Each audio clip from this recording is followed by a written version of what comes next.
Olha só, Brasília amanheceu com as marcas das manifestações e também confrontos contra a polícia. 8 carros e 5 ônibus foram incendiados pelos manifestantes. Em frente à sede da Polícia Federal, que manifestantes tentaram invadir, o hotel onde o presidente eleito e diplomado Luiz Inácio Lula da Silva está hospedado, teve janelas atingidas por disparos de armas de fogo.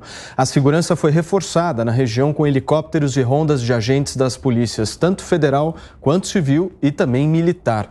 Segundo a Secretaria de Segurança Pública de Brasília, agentes tentam identificar os responsáveis pelas ações violentas por meio de imagens de câmeras de segurança. O ministro-chefe da Casa Civil, Ciro Nogueira, afirmou que os ataques foram feitos por black blocs que não existiram durante todo o governo Bolsonaro. Para o secretário da Segurança Pública do Distrito Federal, Júlio Danilo, parte dos responsáveis pelos atos violentos em Brasília estava acampada em frente ao QG do Exército nos protestos contra a vitória de Luiz Inácio Lula da Silva. Preso por decisão do ministro Alexandre de Moraes, o cacique José Acácio Sererê Chavante foi apontado como grande pivô das manifestações e depredações ocorridas na capital federal. Eu vou aproveitar esse assunto, o assunto das manifestações, para lançar a nossa enquete de hoje, para saber de você. Você é a nossa audiência, o nosso espectador aqui da Jovem Pan News. Você acha que os atos de vandalismo lá em Brasília de ontem foram cometidos por infiltrados, como inclusive foi aventado nas redes sociais no dia de hoje? Sim ou não? Por enquanto, 80% dos mais de 600 participantes que foram lá no site da Jovem Pan News votar na nossa enquete disseram que acham que esses atos de vandalismo em Brasília foram praticados por infiltrados e 20% aí praticamente dizendo que não foram infiltrados. Conrado, vou pedir para você comentar esse assunto das manifestações, mas só concluir aquele seu raciocínio anterior. Não, o raciocínio anterior é que o próprio Maranhão do Flávio Dino aí acabou ficando em relação pior ao PIB nacional entre os números que a gente tem entre os estados que compõem a nossa federação, Paulo. Quanto a ontem, essa notícia não me cheira nada bem, Paulo, porque alguma conta não fecha. Como que a gente tinha aí os manifestantes há 40 dias, todo mundo ordeiro, camiseta do Brasil, cafezinho, bolinho, na frente dos nossos quartéis. Depois eles acabaram indo agora nos últimos dias ainda para o Alvorada, que é a casa do presidente, tudo controlado, com polícia vendo. Como que de uma hora para outra a gente tem uma prisão de um indígena? E aí eu já começo questionando, cadê as autoridades da esquerda, aqui os grandes nomes, que a cada coisinha que acontece com os indígenas, com a Amazônia, existe um medo total da extinção dos nossos povos originários? Por que não teve ninguém se manifestando? Né? Uma prisão arbitrária dessas. E a gente tem uma prisão que foi decretada pelo Alexandre de Moraes da mesma maneira ilegal que ele sempre vem fazendo lá no dia 10, só foi executada ontem. Num dia que foi um dia de ebulição em Brasília, porque foi o dia da diplomação do presidente Luiz Inácio Lula da Silva, no qual, no discurso dele, o Lula faz um ataque, trata os seus opositores aí como inimigos e não como parte do povo. O Alexandre de Moraes chama todos os opositores de covardes, diz que o poder judiciário será cada vez mais forte e que a perseguição será permanente. Ele endurece cada vez mais o seu discurso. Aí tem uma prisão de um dos símbolos dessa resistência, que diz, eu vou pegar o Alexandre de Moraes pelo pescoço. Não vai pegar, a gente sabe que é da boca para fora. E aí parece que é uma ameaça antidemocrática. Esse índio vai preso aí sem o devido processo legal, aí de uma hora para outra a gente vê na prisão dele todo o time do deixa disso aí, as pessoas normais, e aí começa uma comoção pela cidade de Brasília. Aí tu vê pessoas de máscaras que a gente nunca viu nessas manifestações, sem camisa, camisa preta, mochila, pessoal com estilingue para lançar bombas ou rojão ou alguma espécie de explosivo nos policiais, em série, quebrando carros, destruindo carros em série. Um cara vai lá, quebra todos os carros, o outro vai botando fogo. Quem é dos manifestantes vai sair com combustível dentro de uma mochila? A gente não viu isso até então. E o principal ponto para mim é agora, a gente tem um vídeo até de quando um ônibus é depredado ali, o pessoal gritando fora Bolsonaro. O grande ponto é que a gente vive hoje na era dos celulares, todo mundo tem um celular na mão, que é uma câmera de filmagem. Então, eu acredito que no decorrer do período vai aparecer cada vez mais imagens dessas pessoas que não estavam no mesmo ânimo. Eu vi, inclusive, ali um carro adesivado com as bandeiras do Brasil que foi ateado fogo. Não me parece claro que algum manifestante vai botar fogo num carro de um patriota. Essa conta, para mim, não fecha. E o pior ainda, eu vejo ali as forças militares, né, do caso Polícia Federal e a Polícia Militar do Distrito Federal. Cadê as pessoas presas? Cadê essas pessoas, os manifestantes que foram presos? De onde é que eles vieram? Quem eles são? Qual é a sua origem? Cadê o vínculo? Porque depois é muito fácil dizer que todo mundo era bolsonarista ou era defensor do Bolsonaro. Aí a gente está vendo, né, uma narrativa sistemática de toda a esquerda com o mesmo discursinho, mesma falinha, parece que estava tudo orquestrado, tudo preparado. Para mim, essa conta não faz sentido e eu conto com as autoridades aqui para buscar essas respostas a toda a população, Paulo. Cherrão, como é que você viu as manifestações de ontem? Claramente não dá para entender como que a polícia do Distrito Federal não prendeu nenhum dos vândalos. Isso é muito esquisito, extremamente esquisito. Aquele tipo de manifestação, claramente, ontem, participando da cobertura especial da Jovem Pan, eu cravei em 45 segundos de fala, simples, objetivo. Aquilo ali foi orquestrado por grupos especializados em criar tumulto. Os agitropes, o terrorismo na base Black Bloc, padrão Black Bloc. Gente que vai preparada, com material para fazer terror na mochila e executa, coloca máscara, bataclava, usa estilingue, tem esqueminha de colocar gasolina, levar gasolina dentro de invólucro de desodorante, aquilo ali ajuda a promover incêndios rápidos de carro, quebrar veículo em alta velocidade. Teve casos ali, teve filmagem de gente que tacava os carros, depois começava a vestir a camisa amarela para dar a entender que fosse coisa bolsonarista. Enfim, aquilo ali foi tudo menos uma agressão cometida por seguidores do Jair Bolsonaro que estão protestando pacificamente em Brasília, dentro da lei, da ordem e da civilidade, contra a posse de Lula. Não aceitam o resultado eleitoral, estão protestando, mas nunca cometeram nenhum ato de terrorismo urbano. E ontem nós tivemos uma cena de terrorismo urbano. E aí, a polícia do Distrito Federal não pegou ninguém, nenhum vândalo? Isso é muito esquisito. Então, tudo parece muito organizado para a construção da narrativa que começou ontem. E uma revelação muito importante ontem do futuro ministro da Justiça. Ontem, na coletiva, parecia que Flávio Dino já era o ministro da Justiça. E ele chamou a atenção que o delegado Igor estava todo dia municiando, já, o delegado Igor que cuida da polícia, da segurança do presidente Lula, mas ele é da Polícia Federal, deve ser o futuro diretor-geral da Polícia Federal.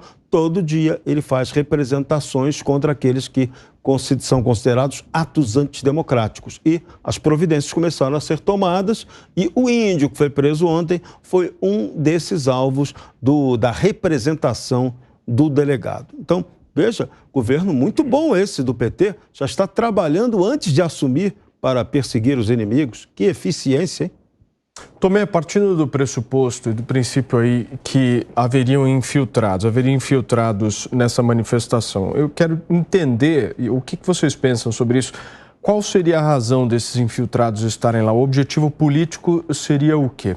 Nós estamos ao vivo na Jovem Pan News, são 5 horas e 29 minutos para vocês que nos acompanham na tarde desta terça-feira. Me explica, Tomé, por favor, caso essa hipótese ela seja comprovada. Olha, Paulo, a gente viu manifestações acontecerem nos últimos anos no Brasil, sempre de maneira educada, maneira que as pessoas iam e voltavam para casa da mesma forma. Mesmo no auge das grandes manifestações, na época do impeachment da Dilma, na época da Operação Lava Jato, nunca se viu nenhum tipo de atitude dessa por parte da direita. Sabe por quê? Porque a direita preza a democracia. a direita, ela preza o respeito. A direita nunca vai estragar patrimônio público, nunca vai destruir algo que não seja dela, porque não é isso que a esquerda prega. Os valores e princípios da direita, da direita, não são esses, nunca foram e nunca serão esses. A partir do momento que nós temos manifestações tranquilas, durante quase 40 dias, pessoas se mostrando indignadas com o resultado das eleições e, de repente, de uma hora para outra, muitos manifestantes começam a depredar carros, colocar fogo e esses manifestantes são taxados como manifestantes de direita. Eu concordo aqui, junto com o Conrado e com o Serrão, no sentido de por que não prenderam ninguém até agora? Hoje é muito fácil identificar as pessoas. Existem câmeras em todos os lugares, telefones celulares em todos os lugares e é muito estranho, porque se fosse alguém da direita que estivesse cometendo esses crimes, com certeza já estaria preso. Então me parece mesmo que eles armaram uma situação para poder causar uma situação que não aconteceu, para que o novo governo tenha a força de dizer: tirem todos da frente do quartel. O Conrado, o secretário de Segurança Pública do Distrito Federal, o secretário Júlio Danilo, está afirmando aqui que uma parcela, segundo ele, dos autores desses ataques vândalos na noite de ontem em Brasília fazem parte de um acampamento que se alojou em frente ao quartel-general do Exército. Segundo ele, uma parte desses manifestantes estaria alojado nesse acampamento e uma outra parte, inclusive, poderia ser morador da própria cidade. Agora tem duas coisas interessantes. Eu assisti ao vivo essa fala que foi parte dessa coletiva, que estava o Flávio Dino, estava esse chefe da polícia, o secretário de Segurança do Distrito Federal e o policial federal, o chefe da equipe do Lula. Agora tem coisas interessantes para a gente trazer aqui, tá? Para mim, o verdadeiro ato antidemocrático é o Flávio Dino dar uma coletiva como já ministro, sendo que ele nem tomou posse ainda. Para mim, isso é um ato antidemocrático. Para mim, é antidemocrático a gente ter ali o chefe de segurança da campanha do Lula, sendo normalmente, como manda a Constituição, uma escolha do Lula, né, será trazido aí como diretor-geral da Polícia Federal. Mas isso não foi autorizado pelo STF. O Bolsonaro fazia a mesma escolha com Ramagem. Vocês se lembram? Ali começou uma ingerência do Poder Judiciário no Poder Executivo, não deixando que ele tomasse essas próprias providências. Daí, na fala do secretário de Segurança, ele diz, ele pisa muito fundo, ele diz: não, grande parte desses manifestantes, arruaceiros, vândalos, terroristas vieram lá dos QGs. Ele fala isso. O Flávio Dino chega a ver quão fundo ele pediu e o Flávio Dino diz. O secretário disse: não foi assim, não foram tantas pessoas, talvez foi um número menor, a gente não tem tanta certeza se vieram do QG. Agora, o grande objetivo, a gente está vendo, é desmantelar essas organizações, desmantelar essas manifestações que estão na frente dos quartéis. É esse o grande objetivo. Nós já estamos em contagem regressiva para a posse do Lula no 1º de janeiro e certamente lá em Brasília ninguém vai querer fazer uma festa com toda a pompa e circunstância da esquerda, tendo milhares de pessoas nas ruas também protestando pelo outro lado e questionando essas eleições que está levando Lula a subir a rampa do Planalto, Paulo. Agora, senhores, o secretário de Segurança Pública do Distrito Federal faz parte do governo de Ibanez Rocha, que foi apoiador do presidente Jair Bolsonaro. Então, por mais que ele esteja ao lado aí de Flávio Dino, Ibanez foi um dos grandes apoiadores, inclusive no segundo turno, do presidente Jair Bolsonaro. Inclusive, o próprio ministro da Justiça, ele parabeniza o secretário de Segurança também, sim, pelas medidas realizadas ontem. O meu ponto é o seguinte, querendo até, aliás, meu objetivo nunca é esse aqui no programa, eu não quero nunca provocar vocês, mas vocês não acreditam que esse tipo de discurso dizendo que há manifestantes que são infiltrados não possa ser muita teoria da conspiração e a direita ela não precisa reconhecer alguns erros que ela mesma cometa? Não, com certeza não. Ali o perfil de quem fez aquela algazarra, o que foi filmado, é gente profissional de agitação. Aquilo não é manifestante de direita nem de extrema direita. Não é, claramente não é. Foge completamente ao perfil daquele que está lá em Brasília fazendo manifestação a favor de Jair Bolsonaro e contra Lula. Isso aí está claro, isso aí é cristalino, não dá nem para a gente discutir demais isso. Agora, lá em Brasília é muito engraçado, né? A posição política lá tem um negócio chamado Turma da Esplanada. A Turma da Esplanada são aqueles que têm o poder de Brasília e estão sempre com quem está por cima da carne seca.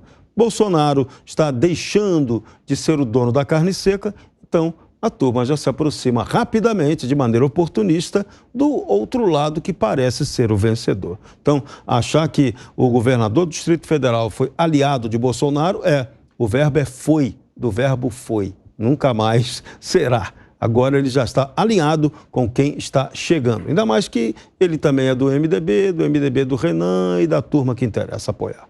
Pediu, Conrado, por favor.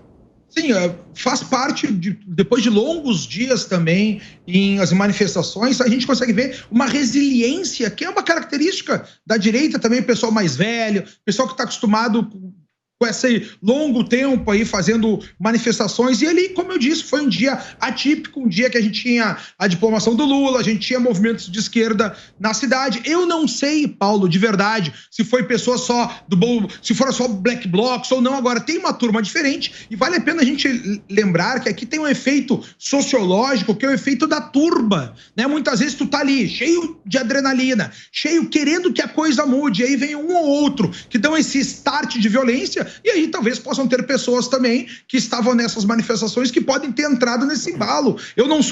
Não existem santos na minha cabeça. Agora, essa conta para mim não fecha, e o fato da polícia não ter trazido aí uns 40, 50 presos, identificando cada um deles, não faz o mínimo sentido na minha percepção, Paulo. Muito bem. A gente vai continuar a discutir esse assunto, mas antes eu preciso dar um recado importantíssimo. Afinal de contas, daqui a pouquinho começa mais uma edição dos Pingos nos Is aqui na programação da Jovem Pan News, e o nosso Daniel Caniato já está preparado, pronto, firme e forte para apresentar mais um Pingos nos Is aí com a gente. E o Dani está entrando ao vivo aqui no 3 em 1 novamente para contar quais serão os principais destaques desta terça-feira, certo, Dani? O que a gente pode esperar dos caras dos Pingos nos Is? Pois é, esperar muito debate, muita informação. Grande abraço a você, Paulo Matias, também as pessoas que acompanham o 3 em 1. Daqui a pouco tem muita notícia e informação aqui nos Pingos nos Is, e os debates que vocês gostam de acompanhar. A gente vai falar naturalmente dos protestos que foram registrados em Brasília justamente após a prisão do cacique Tsererê, e as acusações de que pessoas teriam se infiltrado em grupos que se manifestam na frente dos quartéis. Inclusive, vocês também estão tratando desse assunto, e claro que a gente vai repercutir isso e muito mais. Vamos falar da conclusão dos trabalhos da equipe de transição de governo e o anúncio de Lula de que Aloysio Mercadante será o novo presidente do BNDES. E aí, hein? O que a gente pode esperar? Vamos analisar e comentar com José Maria Trindade, Fernão Lara Mesquita, o Paulo Figueiredo, o Coronel Gerson Gomes e também o Roberto Mota. Daqui a pouco, eu sempre lembro, no YouTube, um pouquinho mais cedo, a partir das 5h40, eu conto com todos vocês. Paulo, grande abraço, bom trabalho aí. Obrigado, Daniel Caniato. Daqui a pouquinho, então, tem os Pingos nos Is aqui na programação da Jovem Pan News. Coladinho no 3 em 1, você continua com toda a nossa programação aí até a hora de dormir. Certo, meu querido Tomé? Por favor, vamos continuar com a nossa discussão aqui que nós estávamos falando sobre a autoria desses atos de vandalismo de ontem. Por favor. Paulo, é muito antagônico tudo isso. Sabe por quê? As manifestações após o segundo turno das eleições eram para acontecer em frente ao Congresso Nacional. E sabe por que elas migraram para a porta dos quartéis? Pois a população brasileira, de maneira orgânica, começou a trocar mensagens uma com as outras, dizendo: não vamos para a frente do Congresso Nacional, pois podem haver infiltrados e esses infiltrados podem invadir o Congresso Nacional. Atitude que não era desejada por ninguém. E na frente dos quartéis, eles ficavam seguros, primeiro, porque lá está o Exército para poder defendê-los de qualquer tipo de problema. Qualquer um que chegasse lá, uma minoria fazendo qualquer tipo de baderna, já seria no mesmo momento paralisada. Então não condiz uma situação com a outra. A grande maioria das pessoas que estão nas ruas estão lá por liberdade e transparência. Nós vemos crianças, senhores, famílias, e não pessoas que se portam como marginais, que fecham as suas cabeças com camisas, que saem às ruas armados, que causam baderna e, mais do que isso, que colocam fogo em patrimônio público. Eu tenho, uma certa tendência a achar que realmente foi um atentado feito para poder prejudicar o presidente Jair Bolsonaro. Mais uma vez, ele paga a conta com seus seguidores, e também para poder causar qualquer tipo de ação um pouco mais rígida para tirar todo esse povo brasileiro de verde e amarelo da porta dos quartéis.